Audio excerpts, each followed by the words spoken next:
안녕하십니까. 오늘은 건축시공 현장 실무 제24차 시 강의를 진행하겠습니다. 바닥공사. 자, 이 바닥공사는, 지금부터 우리 바닥공사부터는 목조주택이나 철골조 샌드위치 판넬집이나 또는 콘크리트조나 조적조 건물, 전부 다 똑같은 공통 부분입니다. 이제부터는 전부 다 어떤 그 구조든지 공통적으로 하는 공사들입니다. 바닥 공사는 방바닥 시공부터 먼저 하는데, 방바닥을 나중에 하면은 습식 공사로 OSB나 내장조에 물이 흡수되면 쉽게 건조되지 않고 나중에 습기로 인하여 곰팡이 등 하자의 원인이 되기도 합니다. 방바닥 시공은 온수 파이프의 난방열이 콘크리트 바닥으로 흡수되는 것을 방지하기 위해 스티로폼, 단열재는 스티로폼 또는 질석 단열재, 질석 단열재라고 해서 질석으로 된 자갈이 있습니다. 우리 질석이 굉장히 돌 종류 중에서 단열 효과가 큰 겁니다. 질석으로 된 자갈. 그 다음에 기포 콘크리트라고 해서 지금 아파트 같은 데 많이 씁니다. 옛날에 스티로폼 깔던 거를 기포 콘크리트는 어떤 거냐면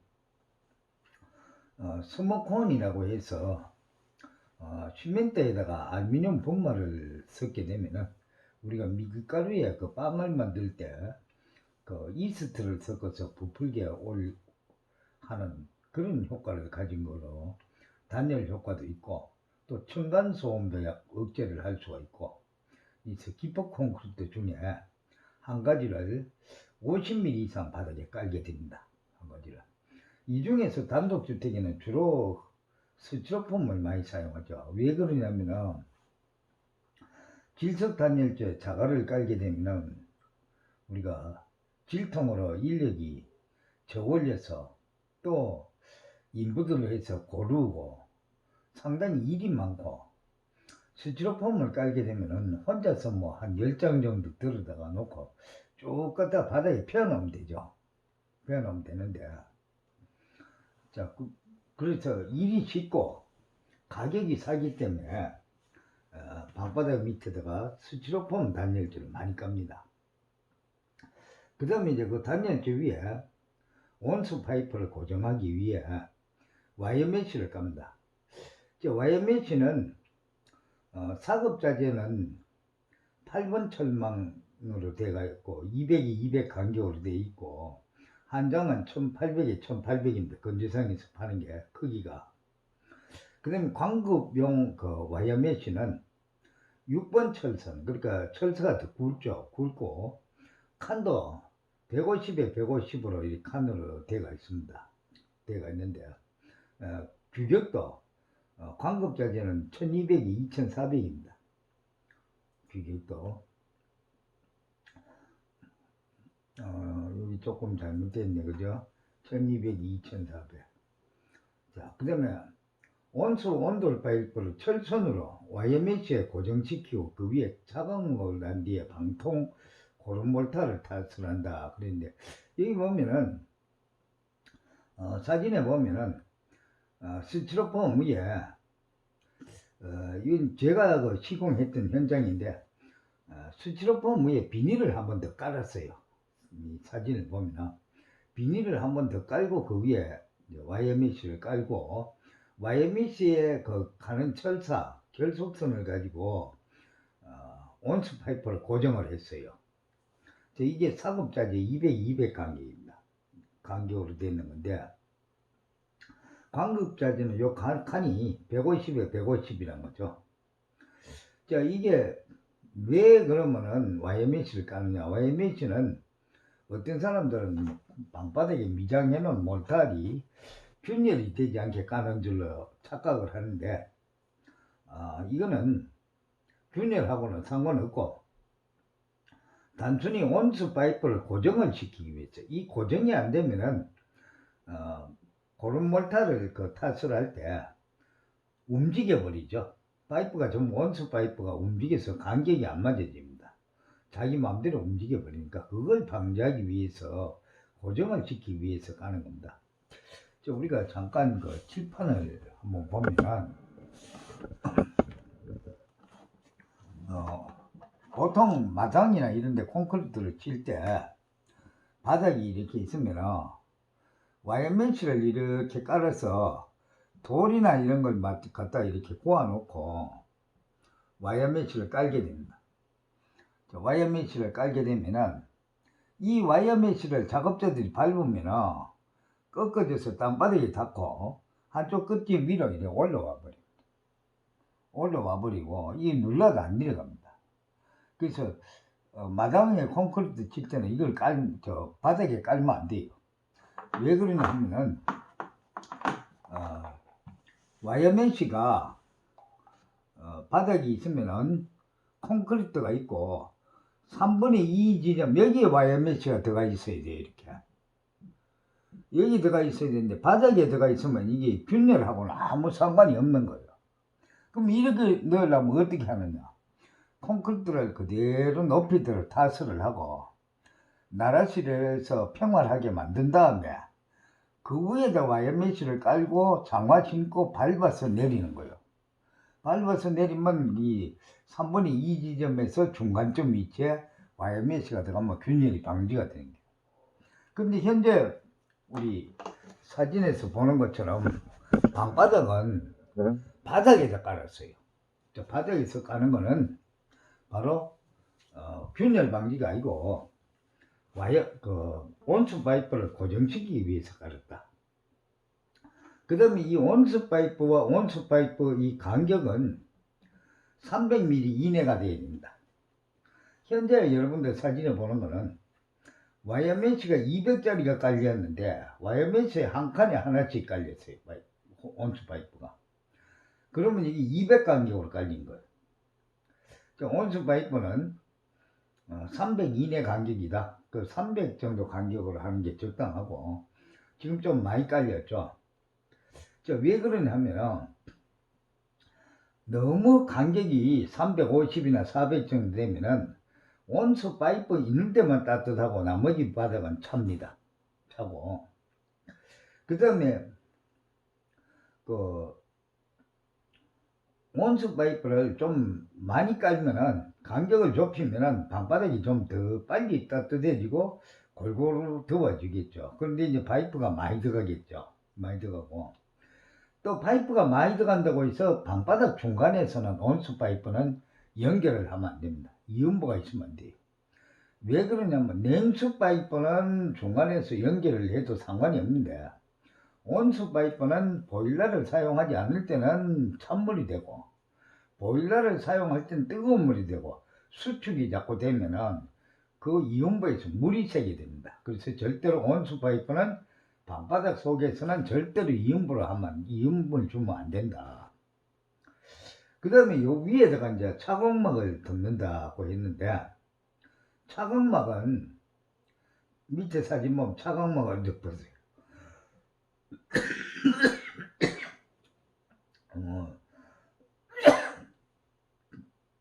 현재 그 사진에 있는 보인 차광막 덮으면은 약 20년 전에 제가 목조주택을 처음에 시작했을 때 작업했던 거고 현재는 차광막 대신에 여러가지 위에 덮는 재료들이 많이 나옵니다. 뭐 보온판이라든가 뭐 이 재료들이 굉장히 많이 나옵니다. 그리고 이걸 왜 덮었느냐, 이 차광막은 농사용인데 햇볕 차단율이 80%짜리도 있고 50%짜리도 있고 그런데 너무 소문 거를 80%짜리를 하면 차광막 구멍 사이로 몰탈이 안 들어가져요. 이건 구멍 사이로 몰탈이 들어가라고 차광률이 50%짜리를 듬성듬성해서 몰탈을 위에 보면 속에까지 들어가게 돼 있어요. 시멘트 몰탈이. 그렇게 해서 깔아 놓은 겁니다. 왜 그러냐, 차광막은 우리네 조상들이 황토 미장을 할 때 균열, 이 금이 가는 거 균열을 방지하기 위해서 짚을 썰어 넣었던 것과 같은 역할을 하고 방바닥의 균열 방지를 한다. 이때 몰탈의 두께는 온수 파이프 상단에서 24mm 이상의 두께가 되어야 됩니다. 우리가 건축은 표준 시방서에 보면은 바닥 미장은 두께가 24mm고 바깥에 비 맞는 쪽에 외벽에 있는 미장은 24mm를 합니다. 그리고 내부의 벽이나 이런 데는 12mm에서 16mm를 주로 합니다. 12mm에서 16mm 이렇게 하도록 그 표준 시방서에 되어 있습니다. 그러면 현장에 가보면은 파이프 이 상단에서 미장 두께를 5mm를 하는 사람도 있고 또 10mm 정도를 하는 사람도 있습니다. 왜 그러냐면 5mm 하면 방이 빨리 덮어진다고 얘기하는데 5mm를 해놨는 데다가 나중에 장판을 들춰보거나 온수 파이프를 깔아놓고 미장을 해놓고 빨리 건조시키기 위해서 불을 떼보면 파이프 자국만 하얗게 마르게 됩니다. 그러니까 열이 골고루 가지 않고 파이프 있는 데만 따뜻해진다. 그 다음에 두 번째는 나중에 사용하다가 장판을 걷어보면 온수 파이프에 있는 몰탈은 다 떨어져서 일어난다. 파이프가 보입니다. 그건 잘못된 거죠. 10mm도 마찬가지. 10mm 해놨을 때도 그 파이프 있는 데만 따뜻해진다. 그러면 24mm로 해버리면 어떻게 되느냐. 더워지는 거는 물론 약간 늦게 더워지는데 반면에 식는 것도 천천히 식어요. 그 다음에 두 번째는 파이프가 없는 사이 공간에도 똑같이 더워진다. 열이 골고루 분산이 돼갖고 방바닥 전체가 똑같이 더워진다. 그런 이점이 있죠. 그 다음에 벽체 내부 인테리어 공사는 방바닥 시공 완료 후에 습식공사 중 각종 오염으로부터 방지가 되도록 해갖고 보양을 해야 된다. 뭘 덮고 또 위에 작업을 하다가 뭐 무거운 물체를 떨어뜨려서 기스가 나거나 이와 같은 걸 방지하기 위해서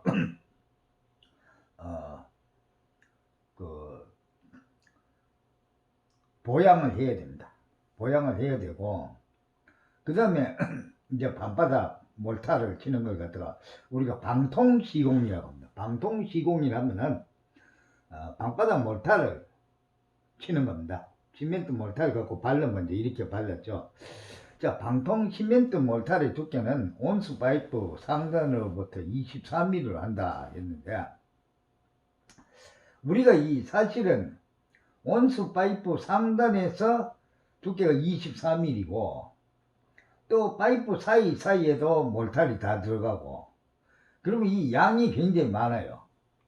양이 많으면 어떻게 되느냐. 일이 많죠. 힘이 들고 그 시멘트하고 모래하고 비벼서 물을 개서 하려고 하면 양이 많으니까 미장공들이 간혹가다가 어떻게 하냐면 시멘트하고 모래를 섞은 거 그냥 섞은 걸 우리가 사모래라고 한다고 제가 설명을 한 적이 있어요. 그러면 사모래를 시멘트하고 모래를 섞어서 비벼서 싹 깔아가 잣대를 갖고 골라놓고 위에 물조르로 물을 뿌려가면서 최상단만 착 미장을 골아버린다. 그렇게 하는 사람들이 있어요. 그건 완전 부실공사죠. 시멘트는 물이 들어가지 않으면 굳지 않는다 그랬어요. 물이 없으면. 그렇게 해놓으면 어떤 현상이 생기느냐. 속에는 마른 가루가 그냥 있어요. 안 굳고. 그러면은 방 안에 피아노로다가 무거운 물건을 갖다 놓거나 무거운 물체를 갖다 떨어뜨리게 되면 움푹 파이거나 꺼져버립니다. 꺼져버려요. 물로 갖고 다 비빈 걸려야 된다. 그러면 방통은 치는 몰타는 어떤 거냐. 네미콘 회사에다가 시멘트 몰타를 주문하면 갖다 주죠. 네미콘으로. 그러면 방통업자한테 맡기면은 1톤 차나 뭐 이런 차에다가 방통기계를 싣고 다녀요. 우리 펌프카 대신에 펌프카는 그 펌프 호수가 펌핑하는 호수가 지름이 100mm씩 이렇게 큽니다. 자갈이 섞여 있는 네미콘 콘크리트를 갖다가 압송을 시켜야 되니까. 근데 방통은 순수한 자갈이 없는 시멘트하고 모래하고 물로 반죽이 된 거기 때문에 호수가 그렇게 굵을 필요가 없어요. 호수가 한 50mm 정도 이렇게 되는 호수로 갖고 하기 때문에 펌프 기계가 작기 때문에 1톤 차에도 싣고 다닙니다. 그래서 방통업자한테 맡기면은 훨씬 미장공을 불러서 우리가 모래 시멘트를 갖다가 비벼서 하는 것보다 비용도 훨씬 적게 들고 일도 깔끔하게 된다. 이게 이제 지금 현재 미장 몰타를 골라놓은 상태인데 일도 깔끔하게 되고 돈도 싸게 들고 제대로 완벽하게 된다. 그리고 방바닥 평활들도 훨씬 더 미장보다 수평을 더 좋게 잡을 수가 있다. 우리가 미장은 흑칼로 사람이 하기 때문에 절대로 완전히 평면되게 잡을 수가 없어요. 수평 맞춰서. 그래서 방통업자한테 맡기는 게 가장 싸게 친다. 사실은 이게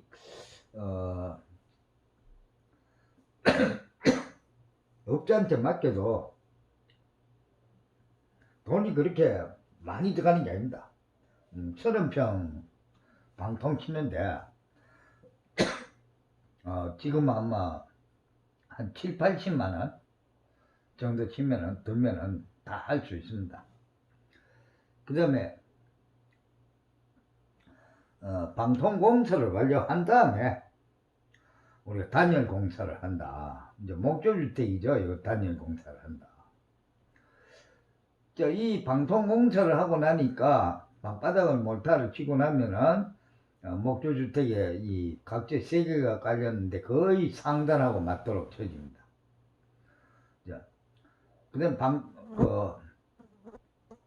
단열공사는 단열재는 뭐 목조주택에서는 그라스볼, 그러니까 유리솜, 유리솜이 두께가 같은 단열재일 경우에 일반 스티로폼보다 4배 정도 단열 효과가 높습니다. 높고 그 다음에 이제 여기는 뭐 유리솜의 종류죠. 인슐레이션이라고 하는데 종류가 R11, R19, R30 목조주택이 사용하는 유리솜의 종류인데 이 중에서 선택을 하면 되겠습니다. 자기한테 맞는 거. 그 다음 공사 착수 전에 준비사항은 착수 전에 마감 상태를 해야 되고 점검해야 되고 설비 배관이 작업이 완료되었을 때 하고 그 다음에 전기 배선 작업이 완료되었을 때 단열재를 넣습니다. 단열재는 여기 보면은 이 벽틀과 틀 사이에 전부 단열재가 들어가는 거죠. 자, 그 다음에 가설 준비물, 내부 강관틀 비계 또는 기계 사다리나든가 이런 게 준비가 돼 있어야죠. 키가 안 닿을 수가 있으니까. 자, 현장의 구비조건은 작업 중 섬유가 분살될 수 있으므로 작업자 이외에는 출입을 금지하여야 한다. 유리솜이다 보니까 가루가 날리면 피부에 이렇게 박히게 되고 샤워를 해도 잘 안 없어진다. 박히면 따갑고 건지럽고 이런데 지금은 그럴 염려는 없습니다. 왜 그러냐면 좀 비닐로 포장이 돼가 나오기 때문에. 옛날에는 포장이 안 되고 유리솜 자체가 우리 솜, 이불 속에 들어가는 솜처럼 이렇게 돼가 나왔어요. 그 다음에 작업자는 항상 마스크 및 보호 안경을 착용해야 하고 뭐 가루가 날릴 수가 있으니까 재료의 사양은 뭐 치수에 맞는 치수를 사용하면 되겠습니다. 자, 그 다음에 R11이라고 하는 거는 뭐 두께가 3과 2분의 1인치, 19는 두께가 5과 4분의 1인치, R30은 10인치 이렇게 되어 있는데 요거는 제가 전에 인치로 뭐 수입해 갖고 쓸 때 얘기고 지금은 두께가 다 미리로 나옵니다. 미리로 나오기 때문에 굳이 뭐 이렇게 할 필요가 없다. 자, 승인은 다음 승인기관 및 표준에 합격된 제품을 사용해야 되고 그 다음에 요거는 뭐 미국에 사용하던 기준을 제가 잠시 올려놓은 거니까 이건 참고하고 그렇게 할 필요가 없습니다. 그 다음에 시공. 자, 한쪽 종이 날개를 새기둥 또는 장선 석갈의 측면 안쪽에 껍질을 받고 반대쪽으로 당겨서 반대쪽의 종이 날개를 새기둥 측면에 고정시킨다.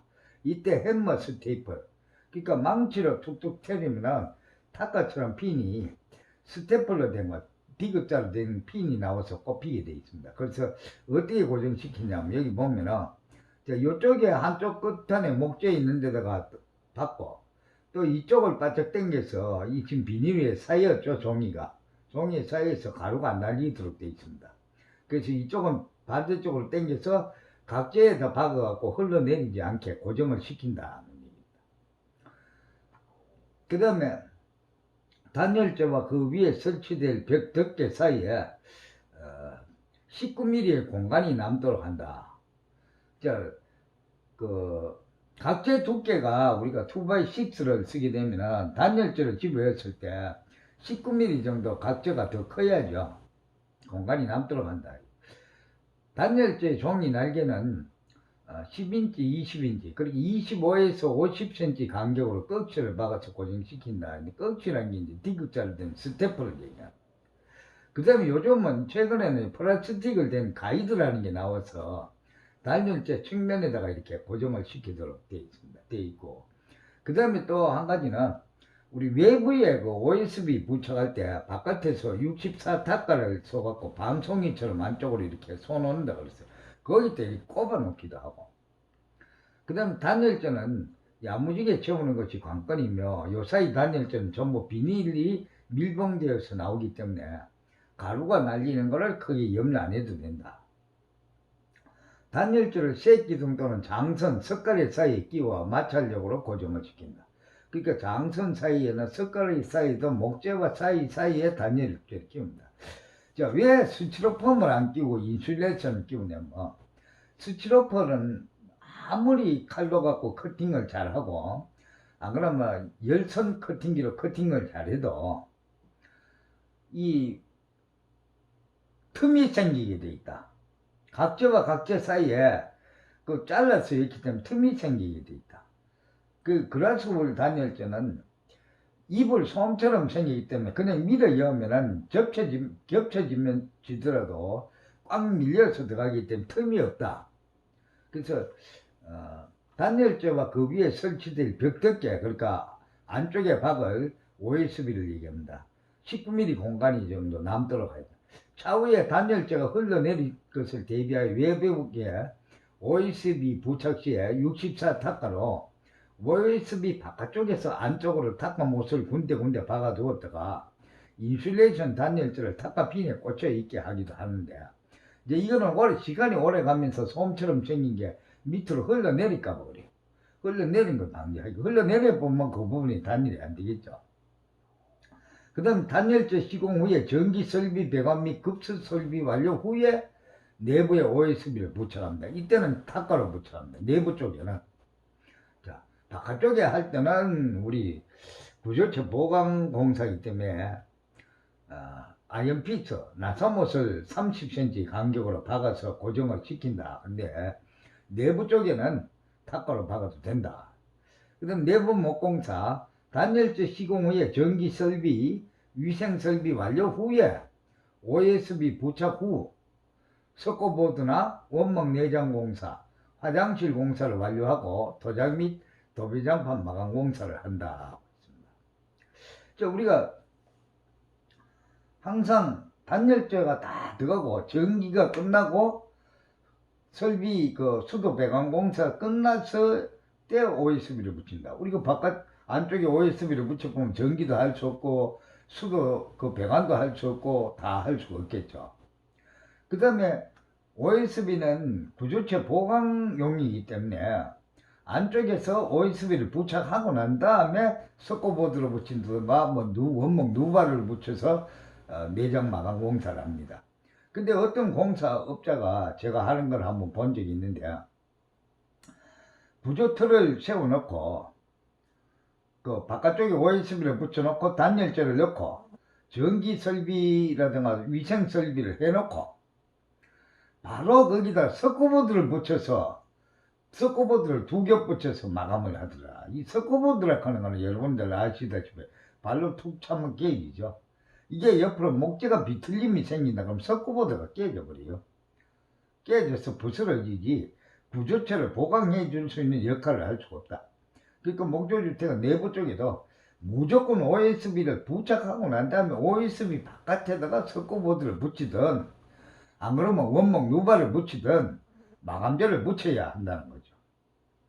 그래서 이런 부분을 좀 우리가 그 관리자라든가 건물 주인들이 감독을 잘 해야 합니다. 해야 하고 또 목조주택 공사를 하고 있는 목수팀이라고 해서 전체가 다 전문가가 아니다. 팀장은 전문가일지 모르나 팀원들은 전문가가 아니다. 또 팀장도 전문가가 아닌 경우가 많습니다. 왜 그러냐면 제가 이 목수 일을 하러 다닐 때 보면은 목수 그 공사업자를 하다가 놓을 때가 있어서 내가 데리고 있던 팀원들이 공사를 맡아가 할 때가 있어요. 그럼 절대로 저를 안 불러가요. 왜 그러냐? 자기보다 잘하는 사람은 절대로 불러가지 않습니다. 왜? 그래야만 자기가 집주인한테 자기가 최고라는 거를 얘기할 수 있기 때문에. 자기보다 잘하는 사람이 불러 들어가 있으면 자기 자리가 뺏겨버리는 거죠. 사람은 항상 자기 위치를 지키려고 노력하는 거예요. 자기 자리가 뺏겨버리면 문제가 되죠. 자기 자리가 없어지는 거니까. 그래서 자기보다 잘하는 사람은 절대 안 부른다. 그렇기 때문에 팀장이라고 해서 무조건 인류는 아니다. 아주 돌팔이도 많다는 거예요. 뭐 사람이 먹고 살라고 노력하다 보니 그런 현상이 생기기도 하는데 실제로 그런 사례가 굉장히 많습니다. 자, 그러면 오늘은 여기까지 하고 다음 시간에 천장 단열 공사를 또 알아보기로 하겠습니다. 자, 수고했습니다. 다음 시간에 뵙겠습니다.